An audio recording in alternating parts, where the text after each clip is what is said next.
السلام علیکم ورحمۃ اللہ وبرکاتہ۔ الحمدللہ وحدہ والصلاۃ والسلام علی من لا نبی بعدہ وبعد۔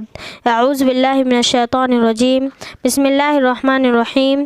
رب اشرح لی صدری ویسر لی امری واحلل عقدۃ من لسانی یفقہوا قولی۔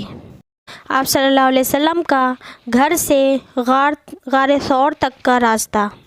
رسول اللہ صلی اللہ علیہ وسلم 27 صفر 14 نبوت کی درمیانی رات اپنے مکان سے نکل کر جان و مال کے سلسلے میں اپنے سب سے قابل اعتماد ساتھی یعنی ابو بکر رضی اللہ تعالیٰ عنہ کے گھر تشریف لائے تھے، اور وہاں سے پچھواڑے کی ایک کھڑکی سے نکل کر دونوں نے باہر کی راہ لی تھی تاکہ مکہ سے صبح ہونے سے پہلے باہر نکل جائیں۔ چونکہ نبی صلی اللہ علیہ وسلم کو معلوم تھا کہ قریش اپنی پوری کوشش سے آپ کی تلاش میں لگ جائیں گے، اور جس راستے پر ان کی پہلی نظر اٹھے گی وہ مدینے کا روانہ ہونے کا راستہ ہے جو شمال کے رخ پر جاتا ہے۔ اس لیے آپ صلی اللہ علیہ وسلم نے وہ راستہ اختیار کیا جو اس کے بالکل الٹ تھا، یعنی یمن جانے والا راستہ جو مکہ کے جنوب میں واقع ہے۔ آپ صلی اللہ علیہ وسلم نے اس راستے پر کوئی 5 میل کا فاصلہ طے کیا اور اس پہاڑ کے دامن میں پہنچے جو ثور کے نام سے معروف ہے۔ یہ نہایت بلند اور مشکل چڑھائی والا پہاڑ ہے۔ یہاں پتھر بہت زیادہ ہیں جن سے آپ صلی اللہ علیہ وسلم کے دونوں پاؤں زخمی ہو گئے، اور کہا جاتا ہے کہ آپ صلی اللہ علیہ وسلم قدم کے نشان چھپانے کے لیے پنجوں کے بل چل رہے تھے، اس لیے آپ صلی اللہ علیہ وسلم کے پاؤں زخمی ہو گئے۔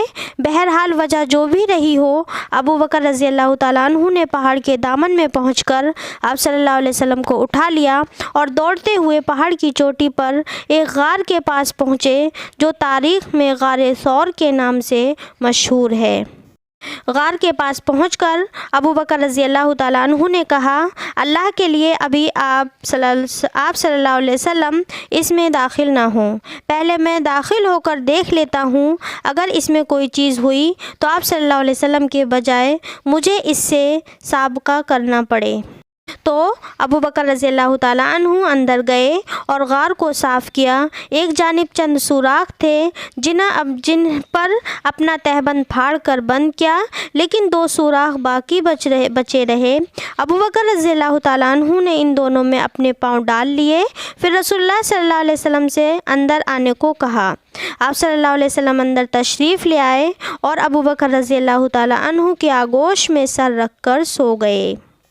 ادھر ابو بکر رضی اللہ تعالیٰ عنہ کے پاؤں میں کسی چیز نے ڈس لیا، مگر اس ڈر سے ہلے بھی نہیں کہ رسول اللہ صلی اللہ علیہ وسلم جاگ نہ جائیں، لیکن ان کے آنسو رسول اللہ صلی اللہ علیہ وسلم کے چہرے پر ٹپک گئے اور آپ کی آنکھ کھل گئی۔ آپ صلی اللہ علیہ وسلم نے فرمایا، ابو بکر تمہیں کیا ہوا؟ عرض کیا، میرے ماں باپ آپ پر قربان، مجھے کسی چیز نے ڈس لیا ہے۔ تو رسول اللہ صلی اللہ علیہ وسلم نے اس پر اپنا لعاب لگا دیا اور تکلیف جاتی رہی۔ یہاں دونوں نے 3 راتیں یعنی جمعہ، سنیچر اور اتوار کی راتیں غار میں چھپ کر گزاری۔ اسی دوران ابو بکر رضی اللہ تعالیٰ عنہ کے صاحبزادے عبداللہ بھی یہیں رات گزارتے تھے۔ عائشہ رضی اللہ تعالیٰ عنہ کا بیان ہے کہ وہ گہری سوجھ بوجھ کے مالک نوجوان تھے۔ صبح کی تاریکی میں ان دونوں کے پاس سے چلے جاتے اور مکہ میں قریش کے ساتھ یوں صبح کرتے گویا انہوں نے یہیں رات گزاری ہے۔ پھر آپ دونوں کے خلاف سازش کی جو کوئی بات سنتے اسے اچھی طرح یاد کر لیتے، اور جب تاریکی گہری ہو جاتی تو اس کی خبر لے کر غار میں پہنچ جاتے۔ اور ادھر ابو بکر رضی اللہ تعالیٰ عنہ کے غلام عامر بن فہیرہ بکریاں چراتے رہتے، اور جب رات کا ایک حصہ گزر جاتا تو بکریاں لے کر ان کے پاس پہنچ جاتے۔ اس طرح دونوں رات کو آسودہ ہو کر دودھ پی لیتے، پھر صبح ہی عامر بن فہیرہ بکریاں ہانک کر چل دیتے۔ تینوں رات انہوں نے یہی کیا۔ آخر میں مولا کریم سے دعا ہے کہ ہم تمام کو اپنے نبی کی سیرت سننے، سمجھنے اور پڑھنے کی توفیق دے۔ مولا کریم ہمیں زیادہ سے زیادہ عمل صالحہ کی توفیق دے، آمین ثم آمین۔ السلام علیکم ورحمۃ اللہ وبرکاتہ۔